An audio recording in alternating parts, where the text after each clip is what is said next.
नमस्कार, स्वागत है आप सबों का इस learning channel learning on tube पे। आज हम लोग सामान्य विज्ञान से संबंधित कुछ ऐसे प्रश्नों के बारे में विचार करेंगे जो कि यूपीएससी की प्रीवियस ईयर्स में पूछे जा चुके हैं। आमतौर पर इसमें वैसे ही क्वेश्चंस हैं जो कि हर प्रीवियस एग्जाम्स में पूछे जा चुके हैं, खास करके यूपीएससी में। और यूपीएससी के पूछे हुए क्वेश्चन हमारे आगामी जो भी वनडे एग्जाम्स होते हैं उन सब के लिए बहुत ही ज़्यादा इम्पोर्टेंट हो जाते हैं। तो चलिए इस वीडियो को मिस नहीं करना है और पूरा वीडियो वॉच करना है, क्योंकि इम्पोर्टेंट वीडियो है हमारे एग्जामिनेशन की तैयारी के लिए। तो अगर अभी तक आपने मेरे इस चैनल को सब्सक्राइब नहीं किया है तो प्लीज़ सब्सक्राइब कर लें, साथ ही बेल आइकन भी दबा दें, जिससे कि आपको वीडियो से संबंधित जो भी इम्पोर्टेंट इन्फॉर्मेशन होगी वो मिलती रहेगी। तो चलिए वीडियो स्टार्ट किया जाए। फर्स्ट क्वेश्चन 121 से होगा, क्योंकि 120 तक के क्वेश्चंस अपलोड हो चुके हैं, जो कि देखने के लिए आपको डिस्क्रिप्शन बॉक्स में लिंक मिल जाएगी। चलिए स्टार्ट करते हैं। फर्स्ट क्वेश्चन यानी कि 121 है कि बेंजीन के अणु किस प्रकार के होते हैं। बेंजीन के अणु समान आकार के होते हैं, सभी बेंजीन के अणु एक समान आकार के होते हैं। नेक्स्ट है तारपीन का तेल निम्नलिखित लकड़ी से निकाला जाता है, अर्थात किस लकड़ी से निकाला जाता है। तो तारपीन का तेल जो होता है वह आमतौर पे पाइनस की लकड़ी से निकाला जाता है। ठीक है, नेक्स्ट क्वेश्चन की ओर बढ़ेंगे। भारतीय केंद्रीय औषधि अनुसंधान संस्थान, भारतीय केंद्रीय औषधि अनुसंधान संस्थान है लखनऊ में। ठीक है, नेक्स्ट है एंजाइम निम्नलिखित के बने होते हैं। जब भी ऐसा क्वेश्चन हो एंजाइम किस चीज के बने होते हैं, आंसर हो जाएगा एमिनो अम्ल, क्योंकि एंजाइम जितने भी प्रकार के एंजाइम होते हैं वे प्रोटीन से बने होते हैं। सभी तरह के एंजाइम जो भी होते हैं वो प्रोटीन से बने होते हैं, यानी कि ऐसा भी कह सकते हैं कि सभी प्रकार के एंजाइम प्रोटीन ही होते हैं एक्चुअली। ठीक है, लेकिन यह भी सत्य है कि सभी प्रोटीन एंजाइम नहीं होते हैं, लेकिन सभी एंजाइम्स प्रोटीन होते हैं। चलिए आगे बढ़ेंगे। क्वेश्चन नंबर 125, लार की प्रकृति। लार की प्रकृति कैसी होती है। तो लार की प्रकृति जो है अम्लीय होती है। लार की प्रकृति अम्लीय किस तरह से होती है, इसको टेस्ट करने के लिए, इसको जानने के लिए आप जब सो करके उठते हैं तो उस समय आप इस चीज़ को फील कर सकते हैं। हमारे मुंह में थोड़ी सी खट्टास जैसी खट्टापन जैसा टेस्ट महसूस होता है, तो वो हमारा लार का ही टेस्ट होता है, जो कि उस समय महसूस होता है। ऐसे आमतौर पे महसूस नहीं होता, लेकिन जब आप सो करके उठते हैं तब इस चीज़ को आप फील कर सकते हो कि यह अम्लीय होती है। नेक्स्ट है क्वेश्चन नंबर 126, वह जीवाणु जो नाइट्रोजन यौगिकीकरण के लिए अर्थात फिक्सेशन के लिए उत्तरदायी जीवाणु निम्नलिखित की जड़ों में पाया जाता है। तो यह फलीदार पौधों की जड़ों में नाइट्रोजन फिक्सेशन वाले जीवाणु पाए जाते हैं। ठीक है, नेक्स्ट है pH बराबर 2 वाला विलयन और pH बराबर 6 वाले विलयन से कितने गुना अधिक अम्लीय है। कितने गुना अधिक अम्लीय है, आंसर हो जाएगा 1000, अर्थात 1000 गुना अधिक अम्लीय होता है। आगे बढ़ेंगे हम लोग। क्वेश्चन नंबर 128 है कुछ विशिष्ट स्थितियों में Ci आयन HCO3 आयनों को प्रतिस्थापित करने के लिए कोशिका में कार्य करते हैं। ये कोशिकाएं हैं, ये कोशिकाएं कौन सी है, आंसर हो जाएगा ये कोशिकाएं हैं ऑक्सीटिंग कोशिकाएं और लाल रक्त कोशिकाएं, अर्थात आंसर सी हो जाएगा 1 और 3, 1 और 3। नेक्स्ट है वह पदार्थ जो प्रकृति में कोलाइडी नहीं होता है। प्रकृति में कोलाइडी नहीं होता है, ग्राइप वाटर। ठीक है, ग्राइप वाटर प्रकृति में कोलाइडी नहीं होता है। आगे बढ़ेंगे। क्वेश्चन नंबर 130, परिशुद्ध एल्कोहल है। परिशुद्ध एल्कोहल है 200% प्रूफ। ठीक है, 200% प्रूफ है परिशुद्ध एल्कोहल। नेक्स्ट है डीएनए में किसके कारण आधारभूत जोड़ा पाया जाता है। डीएनए में किसके कारण आधारभूत जोड़ा पाया जाता है, आंसर हो जाएगा हमारा इसमें हाइड्रोजन बंध के कारण। डीएनए में हाइड्रोजन बंध होता है और इसी के कारण इसमें आधारभूत जोड़ा पाया जाता है। नेक्स्ट क्वेश्चन 132 है तरंग और कण दोनों की प्रकृति दर्शाने वाले कण हैं। तरंग और कण दोनों की ही प्रकृति इलेक्ट्रॉन दर्शाते हैं, अर्थात इलेक्ट्रॉन जो होते हैं तरंग के रूप में भी होते हैं और कण के रूप में भी होते हैं। नेक्स्ट क्वेश्चन है 133, शरीर में अरक्तता अर्थात एनीमिया निम्नलिखित की कमी के कारण होता है। शरीर में अरक्तता यानी कि एनीमिया होने का मुख्य कारण होता है लोहे की कमी, अर्थात आयरन की कमी की वजह से एनीमिया होता है। नेक्स्ट क्वेश्चन 134 है, रिसर्पिन नामक दवा निम्नलिखित के उपचार में काम आती है। रिसर्पिन नामक दवा जो है यह ऑप्शन के अकॉर्डिंग आर्थराइटिस दिया हुआ है, पीड़ा निवारण दिया हुआ है, तो यह तो होगा नहीं। चलिए चेक करते हैं अगला ऑप्शन। तो रिसर्पिन नामक जो दवा होती है वह उच्च रक्तदाब घटाने के लिए प्रयोग की जाती है, ठीक है। नेक्स्ट क्वेश्चन 135 है, कुछ ऐसे खनिज जिनकी शरीर को अत्यधिक न्यून मात्रा में आवश्यकता होती है, उनके नाम है तांबा, जिंक, मैंगनीज, मॉलिब्डेनम एवं बोरॉन। इन सब की आवश्यकता होती है शरीर में, लेकिन बहुत ही कम मात्रा में, लेकिन यह आवश्यक तत्व है शरीर के लिए, आवश्यक मतलब कि अति आवश्यक कह सकते हैं। इन्हें सूक्ष्म मात्रिक तत्व भी कहते हैं, जो कि हमारे शरीर के लिए थोड़ी ही मात्रा में लेकिन आवश्यक हैं, ठीक है। आगे बढ़ेंगे।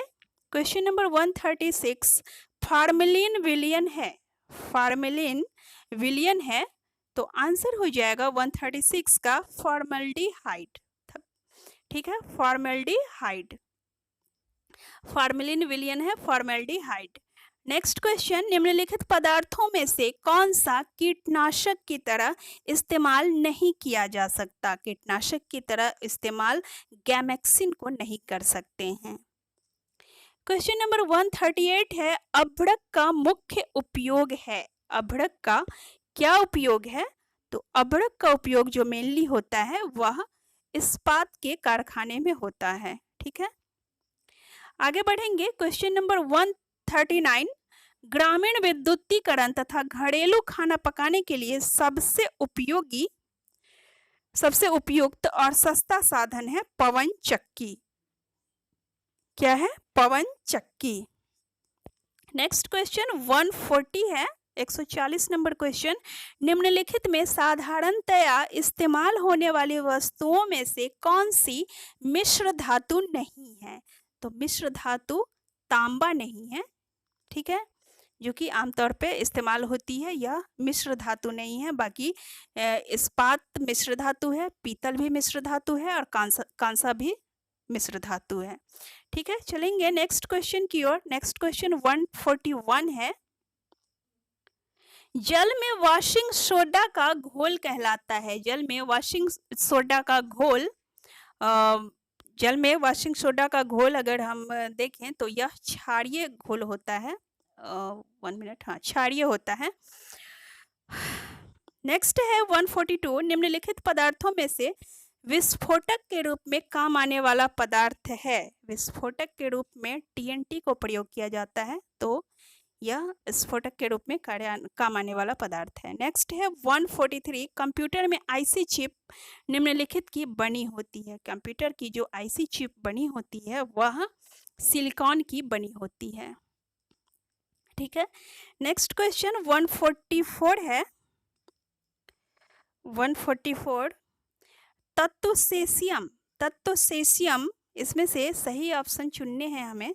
तो तत्व सेसियम जो होता है वह प्रकृति में मुक्त रूप से नहीं पाया जाता है, ठीक है, और रेडियो एक्टिव भी होता है और क्षार मृदा तत्व होता है। तो इस तरह से हमारा आंसर हो जाएगा 1, 2, 3, यानी कि तीनों ही सही है।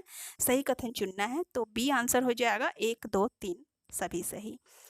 नेक्स्ट है 145, अस्पतालों में सांस लेने वाली ऑक्सीजन नली में ऑक्सीजन और निम्नलिखित गैस होती है। तो सांस लेने के लिए जैसा कि आप सभी जानते हो तो ऑक्सीजन के साथ साथ नाइट्रोजन की भी भूमिका होती है।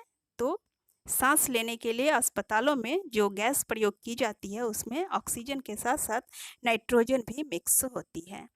नेक्स्ट क्वेश्चन नंबर 146 है, निम्नलिखित कथनों पर विचार कीजिए। पहला कह रहा है सभी हैलोजन रंगीन होते हैं, और दूसरा कह रहा है सभी हैलोजन अभिक्रियाशील होते हैं, और तीसरा हैलोजन केवल आयन यौगिक बनाते हैं।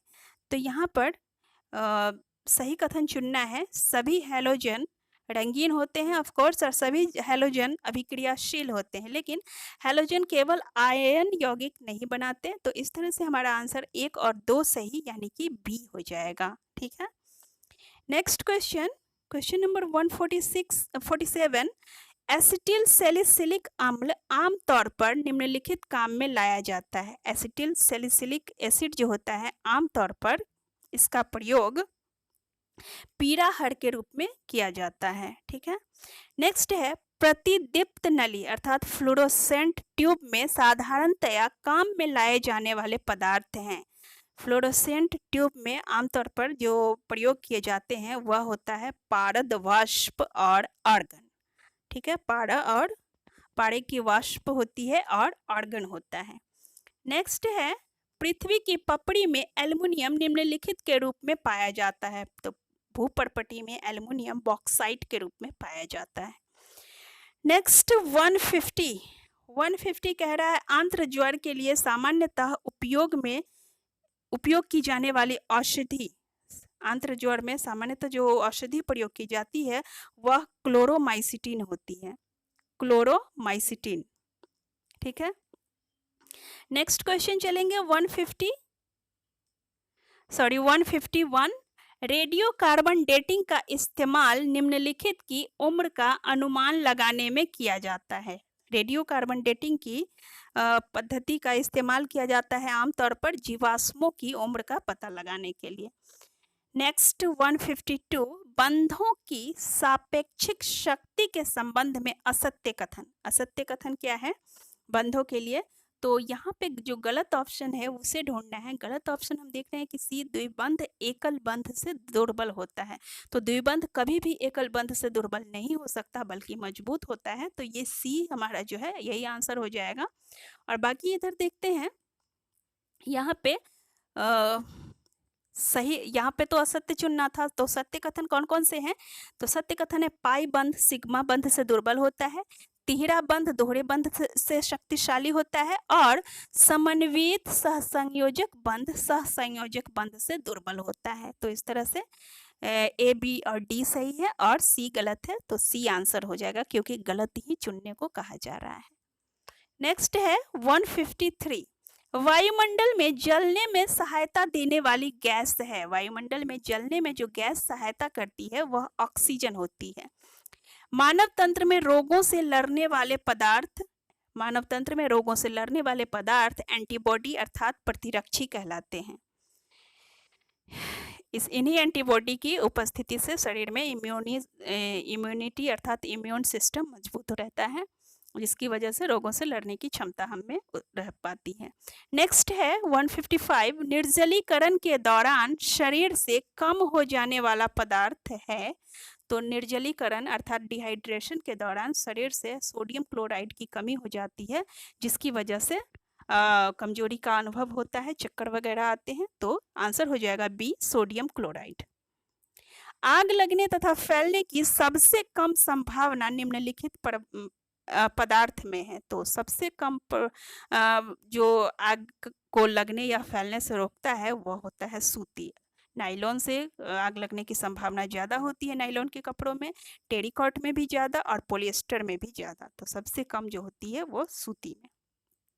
नेक्स्ट क्वेश्चन 157, लोहे का सबसे प्रचुर स्रोत है। लोहे का सबसे प्रचुर अर्थात कि रिच सोर्स है वह होती है हरी सब्जियां। हरी सब्जियों में सबसे ज़्यादा लोहा अर्थात क्या कहते हैं, आयरन होता है। नेक्स्ट है 158, पन्ना किससे निर्मित होता है? पन्ना जो निर्मित होता है वह बेरिलियम से निर्मित होता है। आगे बढ़ेंगे, गैसोलीन को निम्नलिखित से मिश्रित करके गैसोहॉल बनाते हैं। गैसोलीन को गैसोहॉल बनाने के लिए एथिल अल्कोहल को मिक्स किया जाता है। किसको? Ethyl alcohol. नेक्स्ट है 160 और इस वीडियो का लास्ट क्वेश्चन, तात्कालिक शक्ति के लिए धावकों को दिया जाता है, जो भी एथलीट्स होते हैं उनको इंस्टेंट एनर्जी देने के लिए उन्हें ग्लूकोज दिया जाता है। तो आंसर हो जाएगा ग्लूकोज। तो इस तरह से ओवर होता है ये वीडियो। तो अगर आपको वीडियो अच्छी लगी हो तो प्लीज़ इस चैनल को सब्सक्राइब करें और इस वीडियो को अपने दोस्तों के साथ ज़रूर शेयर करें। और धन्यवाद आप सबों को इस वीडियो को वॉच करने के लिए। इसको एक बार और वॉच करके इसे आप अच्छी तरह से कंठस्थ कर सकते हैं।